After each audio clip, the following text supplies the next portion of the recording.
receberam, mas vamos nessa. Acho que a primeira coisa, assim, para o pessoal, de repente, já botar o microfone no mudo, Tá. que facilita para escutar quem vai estar falando, né? Queria dar as boas-vindas a todo mundo, assim, agradecer a Fran, o Sassá e o Delson e a vocês aqui por estarem participando e pedir um pouco de paciência, que é a primeira vez que eu estou mexendo nisso. Estava tentando apanhar ontem, vi vários tutoriais, várias lives também, assim, para tentar entender como é que se faz. Mas vai dar certo, né?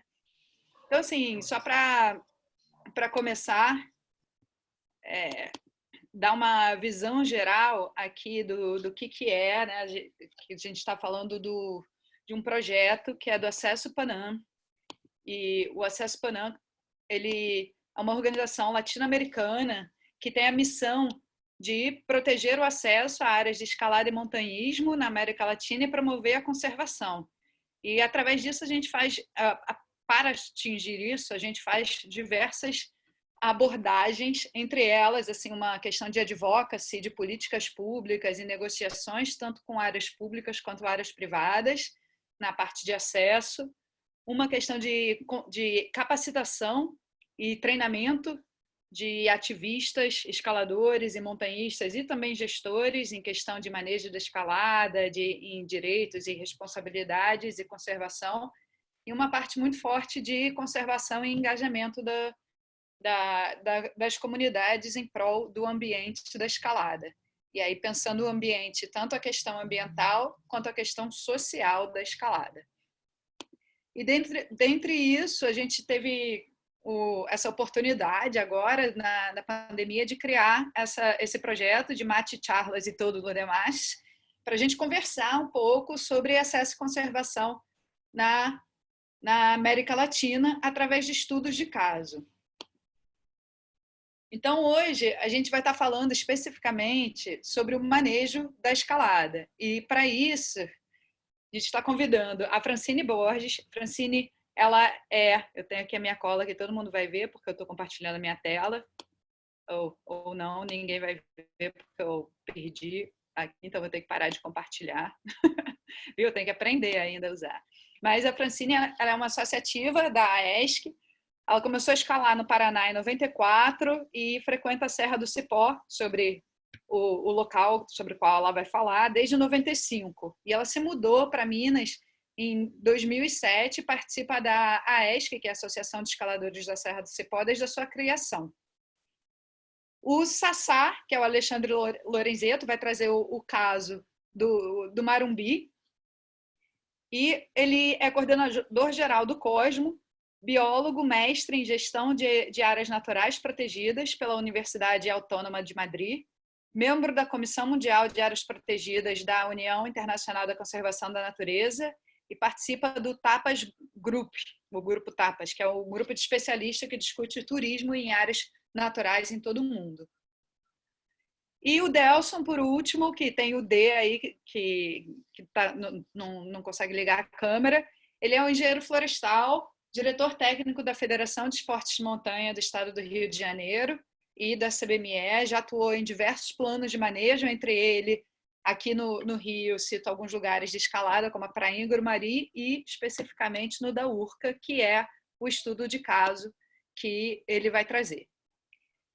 Então, para começar, assim, vou passar a bola para o Sassá, que está aqui na minha tela primeiro, para ele falar um pouquinho sobre como que é feito o manejo da escalada e da visitação lá no Marumbi.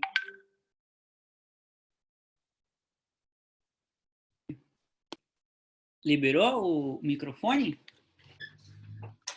Ok, deixa eu colocar aqui o cronômetro. 5 minutos, né? A gente tem. Então, boa tarde. Obrigado, Kika, pelo convite.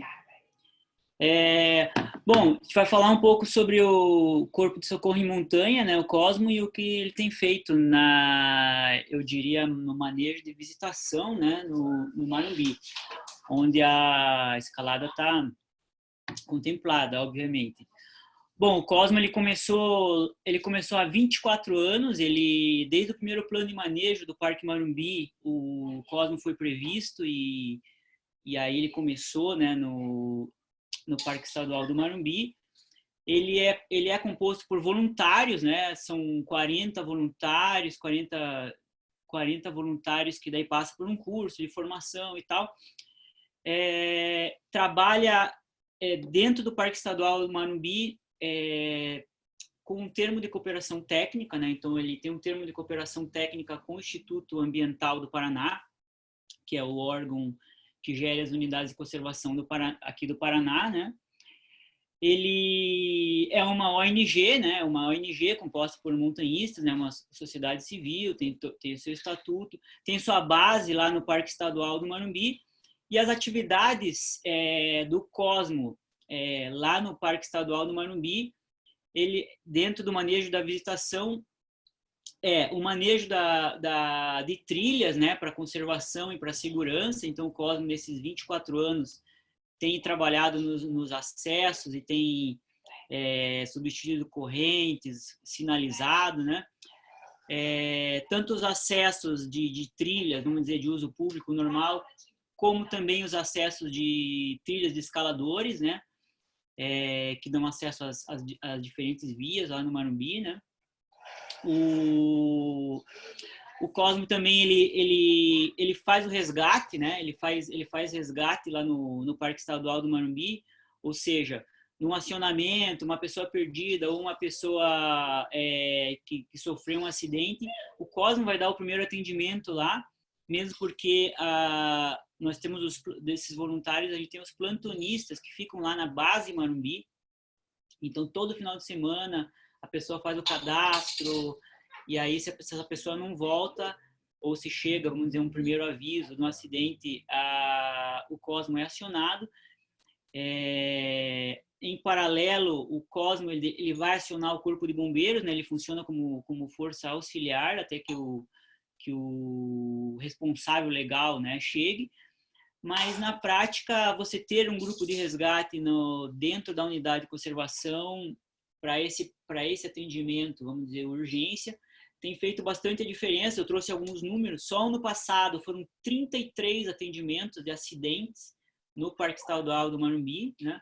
Sendo que 8 foram acidentes de grande complexidade, de retirar a pessoa com helicóptero ou demorar bastante para retirar, né? Bom, fora isso, o Cosmo também ele trabalha na formação, né? Ele tem esse know-how, né, de resgate em montanha, então ele trabalha com a questão de educação e também tem trabalhado com apoio a outras unidades de conservação, por exemplo, parques nacionais, Parque Nacional Saint-Hilaire-Lang, algumas unidades de conservação sempre estão pedindo apoio, seja na questão de gestão de visitação, seja o manejo de trilhas, seja também em situações de resgate, onde você vai ter que, às vezes numa busca, né, principalmente, que você vai ter que precisar de um grande contingente, a gente mobiliza a equipe. Finalmente, tem outras linhas, né, dentro do Cosmo que hoje estão coordenadas mais com a questão do Laboratório de Unidades de Conservação da Universidade Federal do Paraná, onde a gente tem trabalhado as nossas metodologias de manejo de trilhas. O ano passado a gente teve uma primeira oficina de gestão de manejo de trilhas em unidades de conservação organizada pela UFPR e Cosmo, né? E as parcerias, né, de formação e treinamento com o Corpo de Bombeiro e Defesa Civil e esses órgãos, né, que são responsáveis por resgate em áreas naturais. Da parte de escalada, né, o Marumbi, por ser um terreno, vamos dizer, um terreno de aventura, né, as vias são geralmente mais distantes do que setores esportivos comuns e tal. Você tem poucos acidentes, mas ainda assim, nos últimos anos, a gente teve alguns acidentes com escaladores, né?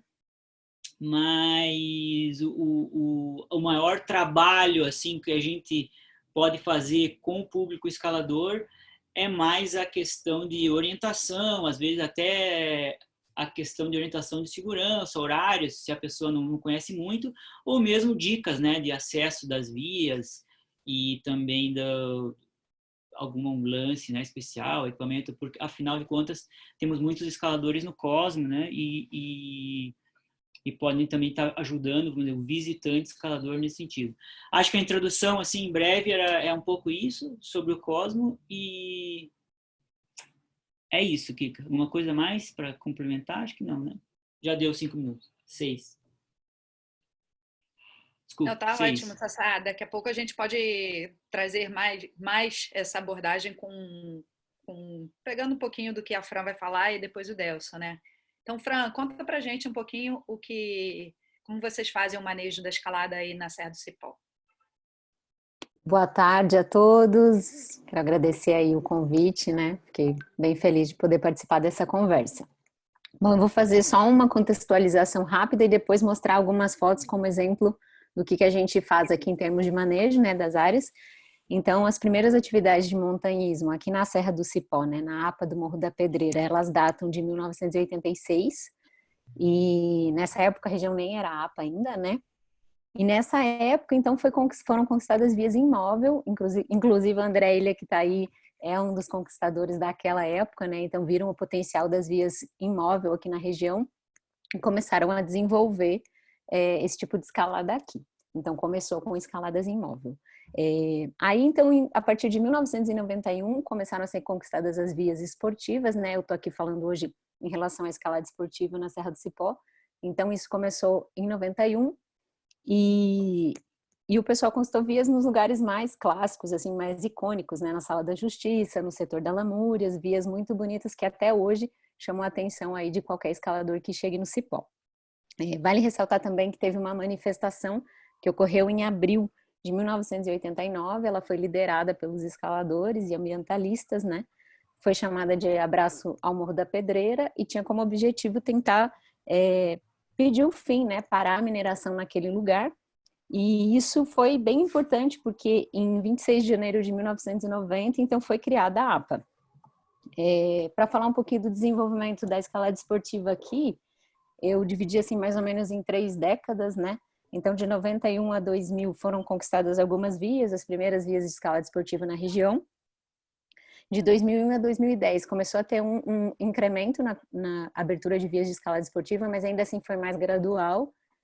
E aí, nessa última década, agora, a gente viu que aumentou bastante a quantidade de vias, né? Então, teve um desenvolvimento maior da escalada esportiva na região, haja vista que é a modalidade que é mais praticada e a Serra do Cipó acaba sendo um lugar dos melhores da escalada esportiva na América Latina, né? Enfim, na América do Sul. Então, acaba que esse desenvolvimento ele aconteceu meio que naturalmente. Mas vale ressaltar que esse desenvolvimento foi feito nos grupos 1, 2 e 3, né? E as escaladas imóvel, elas também estão no grupo 4, que é um lugar mais preservado. Então, foi explorado esse potencial da escalada esportiva na última década, mas mesmo assim, a carga de escaladores ela acabou sendo diluída e distribuída nos setores, né? Hoje, por exemplo, se a gente vai na sala de justiça, talvez a gente encontre a mesma quantidade de escaladores que a gente encontrava em 2005. Eu frequento aqui, como a Kika falou, desde 95. Então, abrir novos setores acabou diluindo a ocupação, né, dos escaladores aqui. Em termos de gestão e manejo, eu queria dizer que aqui no Cipó acontece uma atuação de associações de escalada já há quase 2 décadas, né, participando ativamente junto aos órgãos ambientais, né, ao Parque Nacional da Serra do Cipó, e também tendo as cadeiras dentro do conselho. Então é um conselho conjunto Parque APA, então está tudo interligado, né? E nesse tempo, então, sempre os escaladores estiveram presentes participando dessa autorregulamentação e gestão conjunta com os órgãos. Eu vou compartilhar com vocês, deixa eu ver aqui só se eu consigo fazer isso, eu faço, algumas fotos para falar das ações que a gente desenvolve em termos de manejo, tá?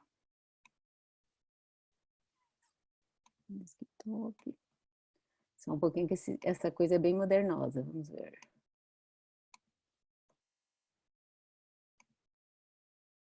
Compartilhar a tela.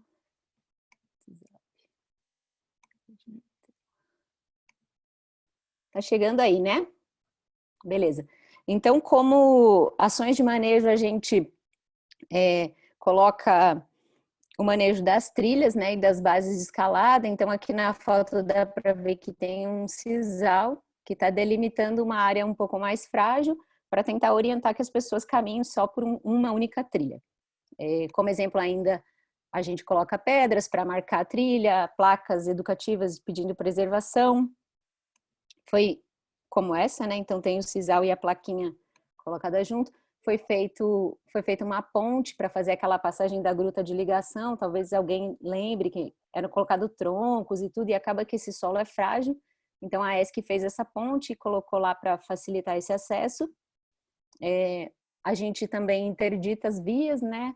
Quando há ninhos, então coloca essas plaquinhas nas primeiras proteções. Aqui um exemplo na inquilino na sala, e aqui a primeira proteção da Lamúrias.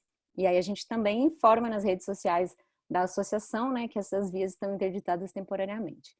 Em termos de também colocar algumas placas educativas, né, pedindo para que as pessoas não deixem lixo, se afastem para fazer as necessidades. E aqui, vamos ver se vai abrir. Eu não posso deixar de citar também uma atuação, que é a atuação no âmbito social e comunitário, que eu acho bastante importante, né, da associação aqui no Cipó, que é inserir a comunidade, fazer com que as pessoas saibam da escalada, conheçam e possam participar dessa coisa que é um atrativo super importante para o município. Então aqui é o pessoal da comunidade do Açude, indo escalar no grupo 3. A associação também desenvolve um projeto esportivo social na escola, chama Escolada, então a gente leva os alunos para escalar, né? Também teve uma edição levando alguns professores, aqui exemplo também levando as crianças lá para escalar. Aqui também, lá no Morro da Pedreira. A participação das cadeiras do conselho, né? E também de atividades junto com os órgãos, com o Contur, que é o Conselho de Turismo. Então aqui foi uma reunião que aconteceu no parque. Então a associação sempre tenta estar presente junto com a comunidade. E só para exemplificar, essa foto é muito antiga, acho que é de 98, de cima da Lamúrias, parece, e só para mostrar como era, assim, há muito tempo atrás, né, se podia acampar lá em cima, o pasto bem devassado, e hoje isso aqui a gente não consegue mal ver a trilha principal. Bom, eu acho que duas coisas que não tem um videozinho, dá tempo de mostrar, Kika? Deixa eu ver se dá, tá aqui. Que também é uma coisa que é a participação da associação.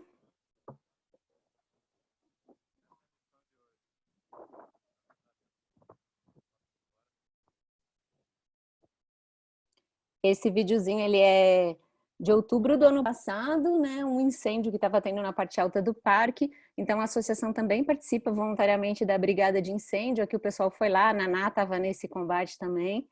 Tentar, de alguma forma, minimizar o impacto do fogo, né? E, enfim, a gente sempre tenta estar integrado com a comunidade. Acho que é isso.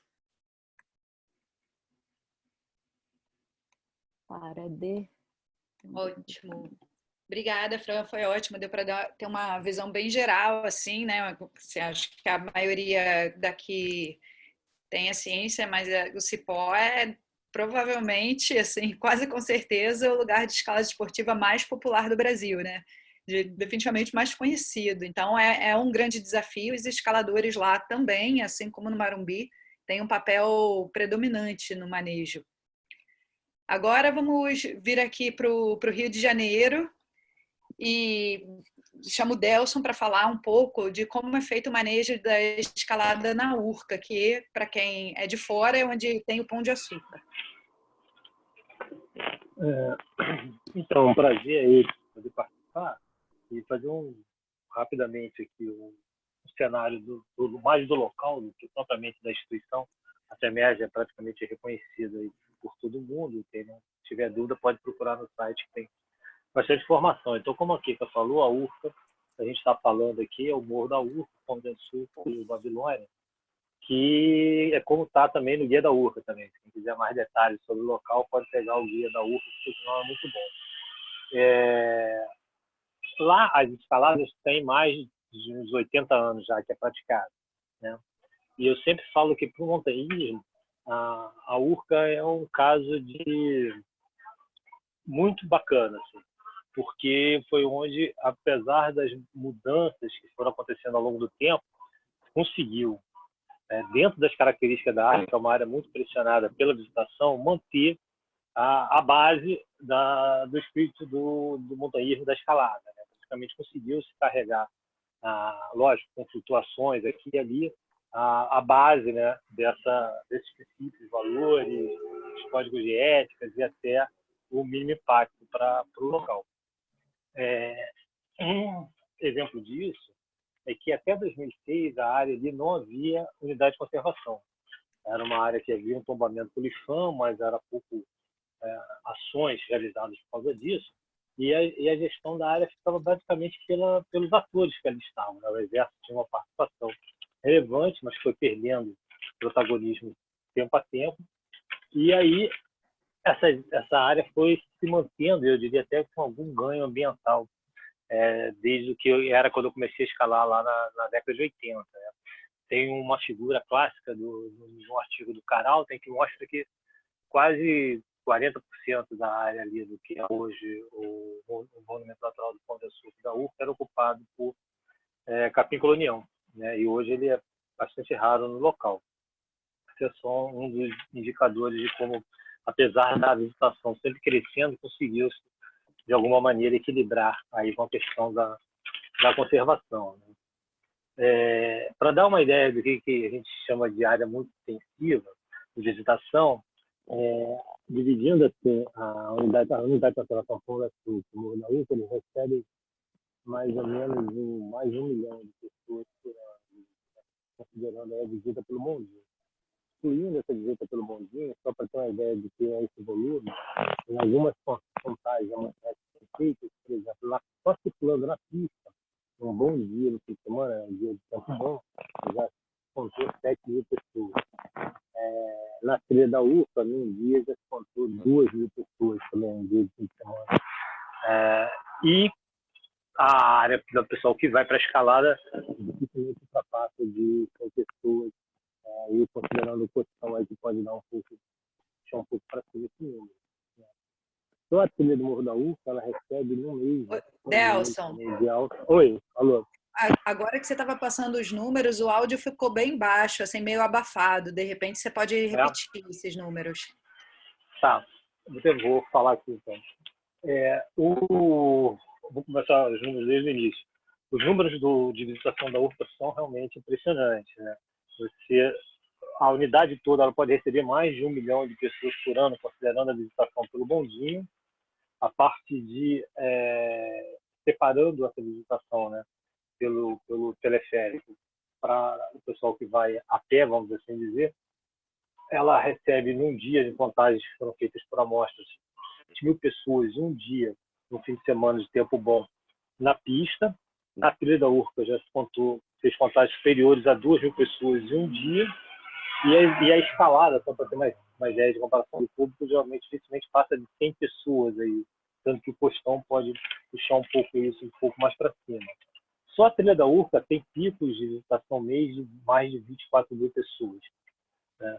Então, é realmente uma área que recebe um volume muito grande de pessoas e em termos de área, relativamente pequena. O Monumento Natural, por exemplo, tem 90 e pouquinhos hectares, né? Então, isso dá a ideia de quanto que as pessoas frequentam o local. E apesar dessa frequência e ter poucas presença institucional em termos de funcionários no local, a área apresenta uma razoável condições de conservação, como eu já falei. E a contribuição do montanhismo principal, assim, se tiver um marco entre várias outras ações, na verdade são 2, né? São as atividades de recuperação da água, de reflorestamento e combate às espécies exóticas, que existem em várias áreas, e montanhistas se engajaram nisso por um bom tempo. E também a questão do seminário de meio impacto, que aí tem muita questão no foco da escalada, que é principal ponto aqui, assim, de discussão. Né? Esse seminário de mínimo impacto foi realizado em 2002, né? Ele ocorreu depois de alguns problemas que tiveram, depois a gente pode tentar detalhar mais adiante se tiver interesse. E aí se gerou uma série de diretrizes que foram pactuadas no primeiro momento só entre a comunidade, pois nessa época ainda não havia unidade de conservação estabelecida no local. E, posteriormente, como foi criada a unidade de conservação em 2006, e sendo o plano de manejo feito só em 2012, essa existência desse documento, né, que separa as áreas, divide a área em setores, indicando o que é possível ser feito ou não, se pode haver mais conquistas, se não pode, se deve ser respeitado isso ou aquilo. Também esse documento é disponível também no site da FMR.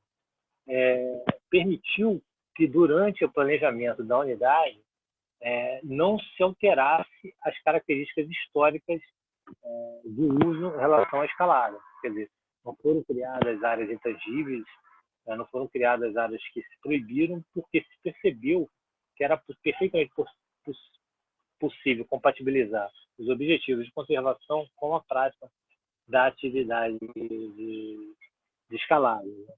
Algumas ações foram feitas a partir desse seminário, né? Algumas trilhas e atalhos foram fechados, algumas poucas vias também foram retiradas e alguns remanejamentos em termos de ancoragem também ocorreram. Né? Então, houve pequenos ajustes, né, realizados a partir dessas diretrizes, que depois foram revistas em 2007, e elas então serviram de referência dentro do planejamento formal da unidade, através do plano de manejo, nessa questão da escalada. Então, eu acho aqui um parênteses que eu acho interessante, é que uma coisa que eu tenho pensado é que é um pouco diferente quando você consegue que alguns documentos ou práticas de montanhismo sirvam de referência.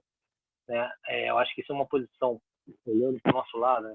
Olhando o lado como montanhista, mais interessante do que você ser simplesmente incorporado a um documento formal. Né? Porque aí você pode ser, digamos, assimilado por isso, não necessariamente ter autonomia para promover mudanças daí por diante. Então, acho que é uma diferença interessante aí que pode ser pensada aí depois em outras práticas e tal, é na questão desses códigos de montanhismo, né? Princípios, éticas e mínimo impacto sirvam de referência, mais do que eles sejam em algum momento absorvidos por alguma outra estrutura que seja, e aí você perde um pouco esse processo orgânico, né, que é construído todos esses códigos. Né? Então, assim, em linhas gerais, assim, eu deixo como contribuição assim, objetiva a questão da importância desses diretrizes de mínimo impacto, né, que não vai dar tempo aqui de detalhar muito, né, e uma reflexão de que um dos grandes desafios que se tem é como se manter toda essa construção, né, ética que se teve até o momento, se manter isso para as gerações que vão vir, né? Sempre se manter alimentado isso, porque é sempre uma tendência às vezes as pessoas chegam, não conhecem bem todo o histórico que aconteceu, por que essas coisas foram construídas e querem assim mudar de maneira um pouco na empolgação, né? Sem muita reflexão.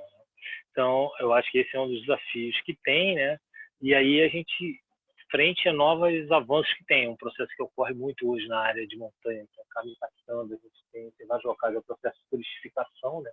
Nas áreas de montanha, quando pessoas menos capacitadas começam a frequentar áreas que antes eram quase que exclusivas do montanhismo, e a questão também de algumas novas, às vezes, tem tendências, que nem sempre são tão novas, mas elas acabam se recorrendo, que é a questão das agarras cavadas, que acabaram, infelizmente, acontecendo em algumas vias da URCA, que realmente é um problema aí que já foi discutido antes, né, que às vezes volta, às vezes as pessoas que fazem não se apresentam, então nem é possível um debate maior sobre isso, e aí fica aí também como contribuição aí na sequência. É isso aí. Legal, assim, então é interessante ver, porque a URCA, que tem tanta amplitude e diversidade de perfis de visitação, e como que isso, às vezes, pode entrar num certo conflito com a escalada, e cada um dentro das suas esferas tem espaços dentro dessas áreas naturais. E aí, pensando no Marumbi, Sassá, a gente vê também que o Marumbi é um destino super popular e vai um pessoal que não necessariamente tem uma experiência técnica e uma capacitação técnica para acessar áreas bastante íngremes. E esse tipo de visitação pode potencialmente conflitar com alguns princípios e algumas tradições de escalada e do montanhismo. Como é que vocês fazem isso aí, ou pensam essa integração desse pessoal para que eles tenham acesso a essa área natural, mas ao mesmo tempo preservar a tradição do montanhismo que é tão forte no Paraná e especificamente no Marumbi? Eu acho que isso deliberadamente, assim, de maneira planejada, não acontece do ponto de vista da gestão da unidade de conservação, certo? Uma unidade de conservação que tem um plano de manejo de 1996, agora está prestes a ser revisado, né, esse plano de manejo, mas historicamente, né, os acessos ali de visitantes montanhistas, né, visitantes que não são escaladores no Marumbi, os acessos são trilhas bastante íngremes, então eles eram feitos por meio de corrente, primeiro agarrando na vegetação, depois você vai arrancando a vegetação, foi colocado correntes nos trechos mais íngremes, né? Então que transformavam esses locais em locais bastante perigosos, né? Onde o gargalo seriam gargalos de acidentes, né? E com o tempo para a manutenção dessas correntes, né, com o passar dos anos, como eu disse, o Cosmo está ali há 25 anos, 24 anos, foram sendo substituídos por degraus, né? Esse degrau continuou mantendo, né? Não foi assim uma coisa que causou um impacto nos montanhistas mais tradicionais, e aí que eu quero chegar, porque historicamente esses acessos assim aos cumes do Marumbi já eram feitos utilizando essas correntes, né? Foram substituídos por degraus e obviamente você facilitou um pouco o acesso, né? Você facilitou um pouco o acesso. Eu considero particularmente subir numa escadinha de degrau de ferro mais fácil do que subir numa corrente, num lugar molhado e mais íngreme. Ainda assim, né, essa questão do visitante comum continua sendo bastante difícil. O visitante mais especializado não se importou muito com essas questões no Marumbi especificamente e tendeu tudo para uma estabilidade, mesmo porque as vias de escalada passam bastante longe das trilhas que vão para os cumes. Então você tem ali a trilha de escalador, que a gente chama, que são trilhas de caminhos de rato que saem da trilha principal e você vai serpenteando, até marcações dos escaladores você tem com fitinhas muito discretas, que não são as fitas usuais. Então você tem ali um manejo de acessos, bem dizer, para os dois tipos de público, sem causar vamos dizer, sem causar um conflito. Diferente do que a gente já teve em outras áreas no Paraná, né, mesmo. A gente teve situações no Parque Estadual do Pico Paraná, onde os degraus, né, que estão ali mais para proteger a vegetação, né, foram arrancados, né, foram serrados e arrancados. E daí, claro, você não vai proibir esse visitante comum, né, que você está falando. O cara vai se agarrar num mato e vai subir. Então, você vai ter cada vez uma trilha mais larga do que você concentrar o impacto ali naquela pedra. Então, essa experiência que a gente tem no Marumbi com o Cosmo, né, a gente não considera você ter ali mesmo os antigos, né, os primeiros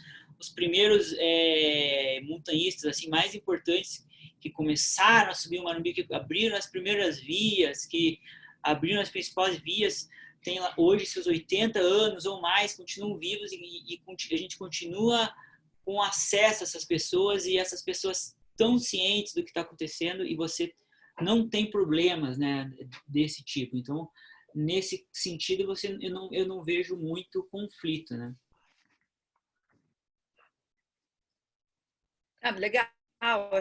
Assim, mais para entender como é que pode ser integrado, porque eu acho que é uma realidade cada vez mais frequente da gente ter pessoas com diferentes visões, diferentes interesses, acessando áreas que até um certo momento ou só eram acessados por escaladores, por montanhistas, e que agora está tendo que compartilhar essa área. E aí, às vezes, você consegue ter um compartilhamento de uma forma não conflituosa, como você está falando que é no Marumbi, o que é excelente, e às vezes pode causar algum tipo de conflito. Então, é bom a gente ter esses casos, esses estudos de caso, onde você não tem um conflito, e entender para ver se pode ser aplicado em outro lugar.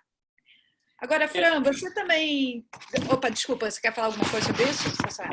É só um detalhe, assim, só uma complementação rápida. Óbvio que o Marumbi está numa situação geográfica, uma situação muito, muito particular. O acesso para a unidade é dificílimo, ou você acessa de trem, ou você acessa de veículo 4x4, ou você deixa o carro lá longe, são mais algumas horas de caminhada. Então você tem mesmo tanto para a escalada quanto para os caminhantes, uma dificuldade grande ocorreu uma massificação. Há alguns anos atrás, dezenas de anos atrás, quando a gente tinha a rede ferroviária federal, ou seja, não era a operadora hoje, a Serra Verde dos trens, Rumo, você tinha o custo do trem muito parecido com um ônibus coletivo em Curitiba. Então você tinha relatos de 2.000 pessoas no final de semana no Morumbi. Hoje, de 2015 para cá, de 2011 para cá, a nossa média de visitantes está em 6.000 por ano, né? Então, você vê a quantidade de pessoas que estão visitando essa unidade de conservação em virtude dessa dificuldade, né, de acesso e tudo mais. Então, é difícil comparar nessa situação, por exemplo, um parque com uma urca. Olha a situação, né? Você precisa de um manejo bastante mais bruto, né, mais potente do que no Marumbi, onde as coisas estão ali, de certa maneira, no seu equilíbrio. São detalhes de manejo, né? Ainda que a gente tenha impactos gravíssimos nas trilhas, né? São regiões íngremes e frágeis. Era isso, Kiko. Bom, bem legal. Assim, a gente viu dois casos bem grandes assim de autorregulamentação na contribuição para a gestão. Então, pessoal, antes de eu fazer uma pergunta para a Fran aqui, queria só destacar que se vocês quiserem mandar perguntas, é só mandar pelo chat, que aí a gente vai fazendo para eles. Pode ser para qualquer pessoa ou para os três também, mas se for para uma pessoa específica, menciona isso na pergunta, né? Antes da pergunta. Mas, Fran, assim, a gente estava escutando o Delson e o Sassá falarem assim, dessa questão da autorregulamentação. O que eu escutei também, boa parte assim, da sua fala, do abraço à pedreira, da preservação ali, e de como que os escaladores estão efetivamente cuidando do local com o manejo das bases, manejo das trilhas, até mesmo uma setorização sazonal. Agora, além disso, você também falou sobre a parceria com a gestão. Então, eu queria que você elaborasse um pouco mais, assim, como que a gente faz, ou como que vocês fazem aí para fomentar essa parceria e também para se mostrar para a gestão das unidades de conservação o grupo de escaladores como parceiros, porque muitas vezes eles olham a gente só querendo escalar, né? Então, como que é a experiência de vocês aí? Bom, então, essa questão da parceria, né? Como que a gente faz para fomentar? Como eu tinha mencionado, a ESC ela participa ativamente de cadeiras no Conselho do Parque, até para poder estar alinhada com as ações que as unidades estão querendo tomar. Em relação ao manejo específico da escalada, acaba que o parque, o Conselho da APA, o pessoal que trabalha nessas unidades não consegue agir assim, tipo, diretamente, né? Então acaba que fica para os escaladores essa autorregulamentação. Mas assim, sempre que possível, a gente está presente tentando se alinhar com os interesses da unidade. Teve ano passado, ano retrasado, não me lembro exatamente a data, teve uma visita em que foram convidadas as pessoas, o Edvar, que é diretor do parque, acho que a Renata foi também, eu não participei da visita, mas foi feita uma visita nos setores de escalada, alguns dos setores, para que eles dessem o ponto de vista deles em relação a como que estava sendo aquele manejo, o que podia ser melhorado, enfim, para tentar aproximar um pouco eles dessa realidade, embora a gente já sabe que dentro das próprias unidades eles já têm muita coisa para fazer, então por isso essa parceria é importante, né? Então a gente acaba trabalhando dessa forma, tentando estar sempre perto do parque, né, das unidades, para poder se alinhar com eles. Outra coisa que eu queria falar em relação ao manejo das áreas aqui do Cipó é que os grupos de escalada estão dentro da APA, que é uma unidade de conservação, mas os acessos estão em propriedades privadas. Então, uma das funções, vamos dizer assim, da associação é manter esse acesso livre para os escaladores. Então, quando se trata das propriedades privadas, a gente tenta ter um bom relacionamento com os proprietários. Então, tem um documento de comodato do proprietário, que é o acesso ao G3, né? O coronel, em que ele cede para a associação essa passagem. Outra forma de parceria foi com outras propriedades privadas, por exemplo, a Pousada Grande Pedreira, que é o acesso do G1, um dos acessos do G1, né? A gente fez uma troca, uma divulgação da pousada dentro do Guia de Escalada da Serra do Cipó, que foi lançado em 2015, em contrapartida, garantindo esse livre acesso por um caminho que aí eles estipularam, colocaram uma plaquinha falando escaladores. Então, a gente tenta sempre ter boa relação com esses atores aí, seja federal, né, estadual, ou as propriedades privadas. Não sei se respondeu ou se faltou alguma coisa.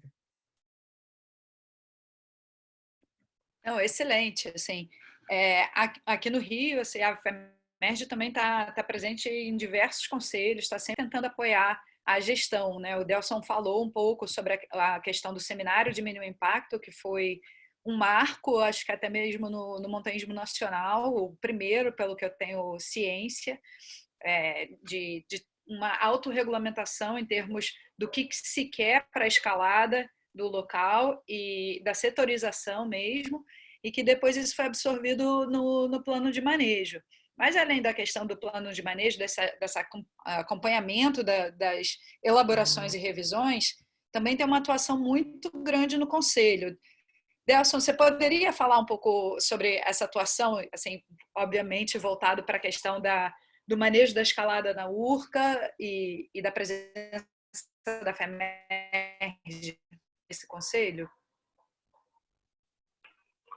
Bem, um ponto que assim, eu acabei que não comentei, uma questão de tempo na fala inicial, e tem a ver com o que você colocou agora, é a questão de que tudo isso que eu comentei, que é para ser um caso de certo sucesso, que é no caso do Pão de Açúcar, na questão referente à conservação e à escalada, só foi possível por uma coisa, que é a parceria. Se não houvesse a parceria entre os diferentes atores que, digamos aqui, estão mais presentes ali, isso não daria, por mais boas ideias que tivesse. Né? Então, os atores que estavam inicialmente na área, né, que tentavam cuidar de uma certa informalidade, mas com legitimidade na conservação da área e na prática de atividades, quando ela se transformou em uma unidade de conservação, não houve um choque ou qualquer tipo de tentativa de ruptura. As pessoas que ficaram na gestão dessa unidade tiveram a sabedoria, né?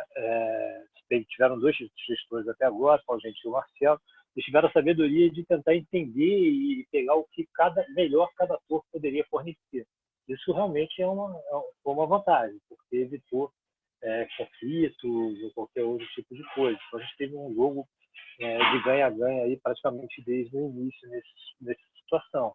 E outros atores presentes foram se incorporando nesse processo, como, por exemplo, o Pão de Açúcar, né, que apoia com a adoção da área, né, tem uma parceria com a unidade e apoia as partes mais intensamente visitadas da área. E aí existem vários outros atores aí também participando. Então, e um dos fóruns em que esses atores estão presentes, no caso, é o conselho, né? Em que aí estão presentes a associação de moradores do entorno, outros institutos militares, de PRN, assim, vários outros atores do entorno e alguns grupos de usuários, que permite com que você busque sempre as soluções de consenso, as pessoas fiquem sabendo o que está acontecendo, né? Então, acaba que se deu um arranjo muito interessante, né? Existe um certo investimento para a manutenção das áreas mais intensamente visitadas e as outras áreas elas não são proibidas de visitação, mas é feito um manejo através daquela ideia de categorias de manejo de trilha, que também tem um documento da FEMERGES falando detalhadamente sobre isso no site, em que permite você fazer esse manejo sem ter necessariamente uma proibição explícita, né? Então, o grande público ele é direcionado através de sinalizações, de ambientes mais estruturados para determinadas áreas, se aguentam esse suporte, tem maior capacidade de suporte para aguentar grandes fluxos, e as áreas mais, digamos, estruturadas, ela recebe um público bem menor, foi como eu falei, a importância de ter aqueles números e a diversidade de experiência de visitação que você falou, quer dizer, entender toda a questão do manejo da visitação é fundamental para que a gente tenha sucesso. E aí, no caso do Conselho, é um dos principais fóruns em que você dialoga, né, esses diferentes atores. Então, a parceria é uma palavra aí das mais importantes aí para esse processo.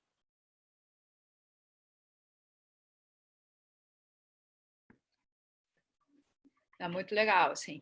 Sassá, aí, além da própria unidade de conservação, né, que o Cosmo tem a base dentro do Parque Estadual, e então a parceria ela fica, inclusive, fisicamente mais visível.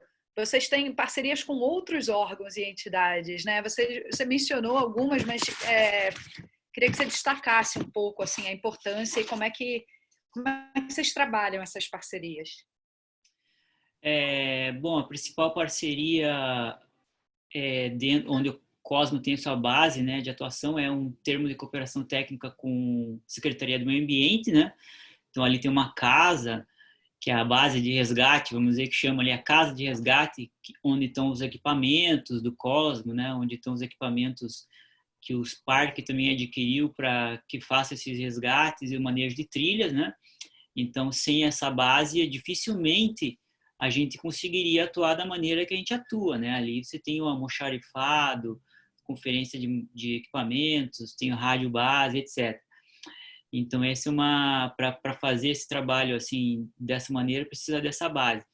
E o Cosmo ele tem ampliado, né? Por exemplo, a gente tem uma parceria agora bastante estreita com a diretoria da Federação Paranaense de Montanhismo, né? Onde a gente está atuando como uma espécie de conselho, né, de segurança, né, para prevenção de acidentes e tal. Então, o Cosmo com essa atribuição de colaborar com o montanhismo dentro da estrutura da federação, já que o Cosmo ele não é uma associação esportiva, né, um clube de montanhismo, é uma ONG, né, que está mais voltada para a atividade de defesa civil e de resgate do que do montanhismo como um esporte, né? Então, com a Federação Paranaense de Montanhismo, com os bombeiros, a gente tem bastante questão de capacitação. Até esse ano passado, a gente coordenou o primeiro encontro brasileiro, né? Foi sul-brasileiro, de resgate vertical. Então, foram os corpos de bombeiros e organizações de resgate de todo o sul do Brasil, lá para o Marumbi, para padronizar procedimentos de resgate natural e natureza. Foi um encontro super legal. Uma parceria também com o GRM, que é um grupo de resgate, um GVBS, né, um grupo voluntário de busca e salvamento em Santa Catarina, que são grandes parceiros, né, do Cosmo. Agora mesmo a gente está numa aproximação com a FEMENG, que a gente está querendo colaborar com o pessoal da FEMENG também, de maneira não tão direta, né, de execução, mas também um pouco da questão que a gente faz com a Federação Paranaense de Montanhismo, né, com o know-how, com a questão de prevenção de acidentes, uma coisa que está funcionando bastante. Então, são parcerias. Bom, e daí tem as parcerias também de empresas, né, doadoras, são muitas empresas que doam, né, para o Cosmo, para que o Cosmo, ele, como é totalmente voluntário, né, as pessoas, a gente busca, né, recursos para se manter também com essas parcerias. São Então, algumas parcerias. Pensando no É, assim, para pensar assim, o manejo da visitação no Marumbi, essas parcerias com empresas que doam, imagino que seja assim, certamente importante para vocês terem um equipamento para o resgate e também para poder fazer a manutenção dos acessos, a trilhas de acesso, quero dizer. Exato, Kiko, é bem isso. No Marumbi, como é bastante vertical, né, a gente usa muita corda mesmo, assim, né, para amarrar a vegetação. A gente faz uns diques de contenção, que é um método que a gente desenvolveu lá no Marumbi, que a gente pega bastante material, né, de madeira, e daí usamos as cordas para fazer esse dique de contenção, daí o material vai parando ali, daí a gente vai arrumando a trilha. Então, o que acontece? Empresas de trabalho em altura, empresas, academias, né, como Campo Base, aqui fazem doações de cordas velhas, muitas cordas, a gente tem bidons e bidons de cordas velhas que a gente tem lá, corda para manejo de trilhas. Então, são esse tipo de doação a gente tem recebido, a gente recebe bastante e às vezes usamos em outros lugares, inclusive no Anhangaba, acesso de base de escala. Essas cordas são bastante usadas, né, as cordas em si, para bases de escalada, né, para acesso de base de escalada, onde às vezes o acesso é bastante vertical, de trepa-mato, então você tem essas cordas fixas, né, velhas, para o cara se agarrar e ir subindo para não precisar comer toda a vegetação. Então, isso são ações também de manejo de escalada, né, para acessar essas vias. E outras empresas que dão cordas novas, né, cordas para serem usadas para resgate, daí que são cordas novas e equipamentos novos. Então, o Cosmo percola assim por várias, né, a gente tem grupos de trabalho, então a gente tem um grupo de trabalho de captação de recursos, onde a gente busca esse tipo de parceria, entrega, né, e também recebe, né? Então agora com as federações a gente está bastante satisfeito que a gente vai poder replicar esse know-how, né, que é o Marumbi, né, e esses anos de Cosmo. Então, bem legal. Eu queria ver com vocês, a gente já está chegando no final, né, nos últimos 5 minutos. Vou abrir o papo aqui para vocês três, e até mesmo se outras pessoas quiserem fazer mais perguntas, né? Delson parece que tem uma pergunta.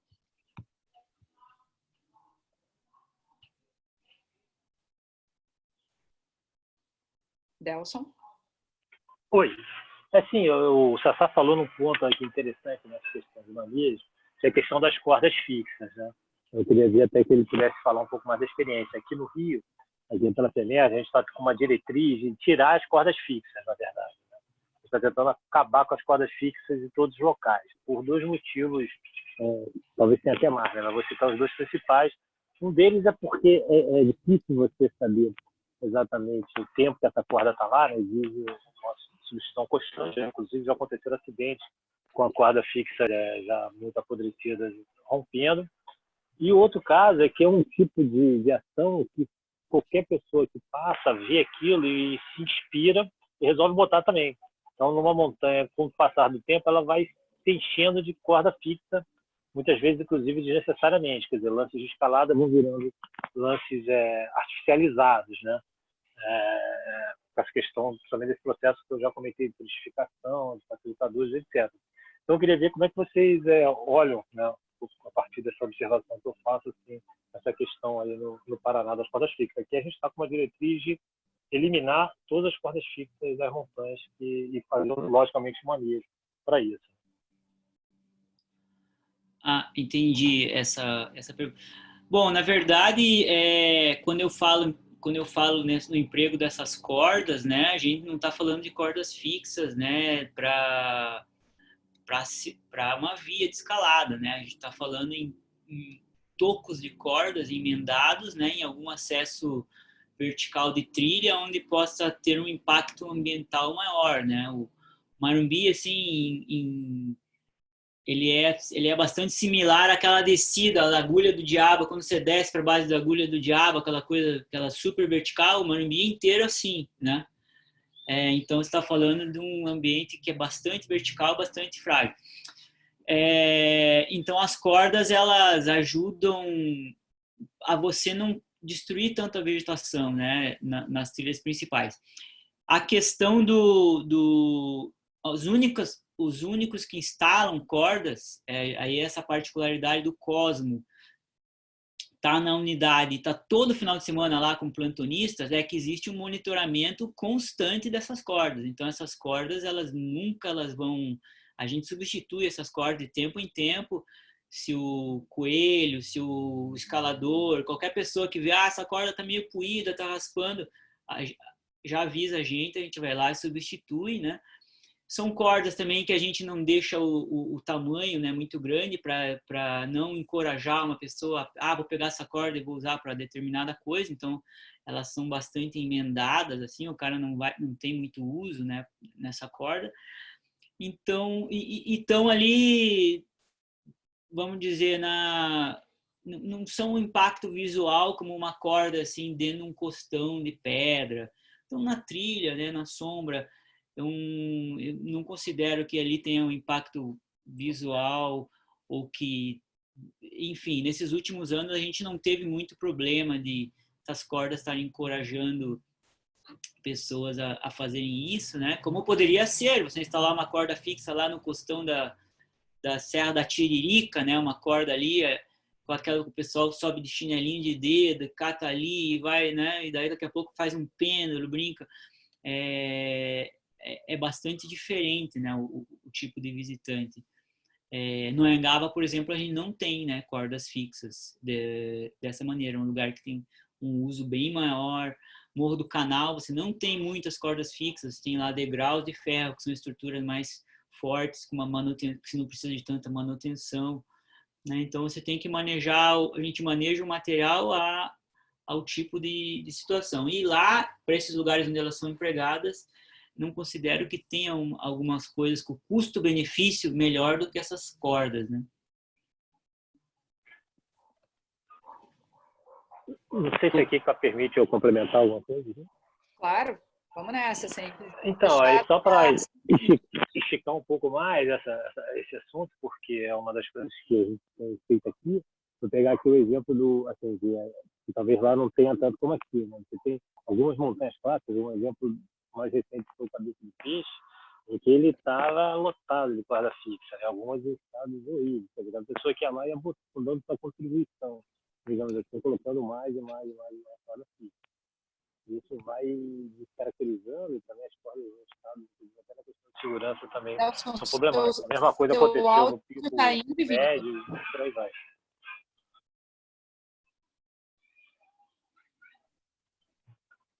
Delson? Deu para ouvir, não?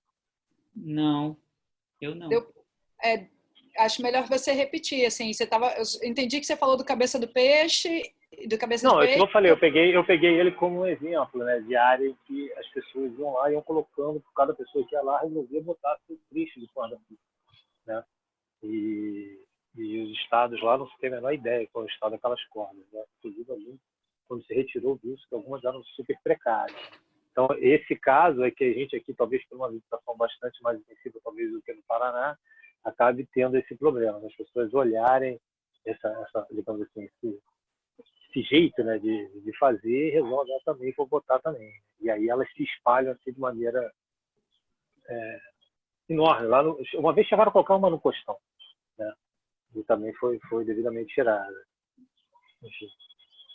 Uma coisa que eu interpretei da fala do Sassá, e o Getúlio está colocando aqui no chat, era mais ou menos isso, assim, nessas áreas mais populares no Paraná, e Sassá me corrige se eu tiver interpretado errado, eles usam os degraus ou as correntes de ferro, mas em acessos a vias de escalada com acessos mais restritos, uma área que não é definitivamente popular, que o Marumbi não é uma área popular, né, necessariamente, e que tem esse monitoramento. Então, essa combinação, eu acabei de falei e o Getúlio botou no chat. Então, assim, combinação do monitoramento com o perfil da visitação e também a quantidade de pessoas que está acessando, mais para o perfil do que a quantidade, é que eu acho que é o foco assim da opção por cordas. Pelo menos foi isso que eu entendi da fala do Sassá. Sim, exatamente. Eu não vejo esse chat. Onde que está o chat? Se Eu não você tô... mexer o mouse, vai aparecer uma barra embaixo que tem chat. Tá, mas Fran, você quer... Olha só. Mas é isso mesmo, Kika. Eu só respondendo, é isso que você falou. Exatamente. Em zonas aí até zonas com muitos visitantes, a corda chega a ser bastante perigosa, né? Não, é muito molhado o Marumbi, não dá para usar corda para isso. Você está colocando daí uma estrutura que você está até aumentando o risco, né? Desse visitante. Não, e as vias de escalada, sim, muitas vias. Como você tem um trepa-mato ali vertical para chegar na pedra, a gente tem acesso com as cordas, né? Agora, juro que vai ser a última pergunta. Fran quer fazer uma pergunta. Rapidinho, é porque ouvindo a fala do Delson, né, da coisa de terem sido instaladas várias cordas lá nesse exemplo que ele deu, cabeça de peixe, eu queria saber como que é a relação da FEMERGE com, por exemplo, as empresas que guiam pessoas, porque esses dias atrás eu fiz a travessia Petrópolis-Teresópolis e a gente foi por conta, eu, a Branca e a Michelle, uma amiga. Mas tem muitas empresas que levam pessoas. Então, eu imagino que, às vezes, essas pessoas, donos de empresa ou os guias, acabam, em algum momento, pensando, vou colocar uma corda aqui para o meu cliente. E aí eu queria saber como que é essa relação com essas empresas, que eu acho que isso também é importante, né? Se tratando de manejo, sabe? É uma pergunta boa e complexa, né? Porque assim, existem algumas pessoas, assim, a gente pode, porque para mim, assim, uma definição que nós temos aqui, assim, tudo é montanhismo, né? Então, montanhismo comercial e não comercial, né? E algumas pessoas, digamos assim, têm um maior alinhamento com a federação, ou temos mais contato, e aí se consegue estabelecer algum tipo de diálogo. Muitos desses não temos nenhum contato, na verdade, são pessoas, digamos assim, de difícil diálogo porque elas estão pulverizadas, né? Então, o que se busca fazer é sempre uma relação com a unidade de conservação, em termos da proposta de manejo apresentada, né? Se estabelece ali um diálogo e aí que se começa uma construção de uma implementação, né? Mas a ideia é de se manter sempre os locais, né, com suas características originais. O que acontece que a gente está tirando digamos assim, removendo um desvio, uma área que era uma montanha que era para ser acessada por seus meios, digamos assim, mais tradicionais, começa a ser muito turistificada, começa a receber um excesso de facilitadores que já transcende a questão original, que o pessoal bem colocou, da proteção à vegetação, que é totalmente de acordo, e tem lugares que não tem nem vegetação nenhuma. E é simplesmente um facilitador, tipo, as pessoas não têm dificuldade de fazer algum lance de segundo, ou alguma coisa mais, resolvem segurar na corda, e também é um processo mais rápido. Então, assim, algumas pessoas a gente consegue um diálogo, algumas situações, e outras a gente estabelece essa conversa diretamente com a unidade que está fazendo a gestão da área e estabelece um manejo. Em algumas situações é feito discussões, por exemplo, no próprio Serra dos Órgãos, na época do Dedo de Deus, foi feito um encontro para discutir a questão do Dedo de Deus, também com remoção de alguns cabos de aço, substituição por outros tipos de equipamentos, e por aí vai, né? Então, é uma coisa progressiva, né? A gente parte de uma análise caso a caso e vai se construindo com os principais atores envolvidos, né? Às vezes nem sempre é assim suave, né? Mas muitas vezes muitas pessoas reclamam, mas é assim, né? A gente vai uma solução bastante pensada e conversada, mas a principal interlocução ainda é com a gestão da unidade.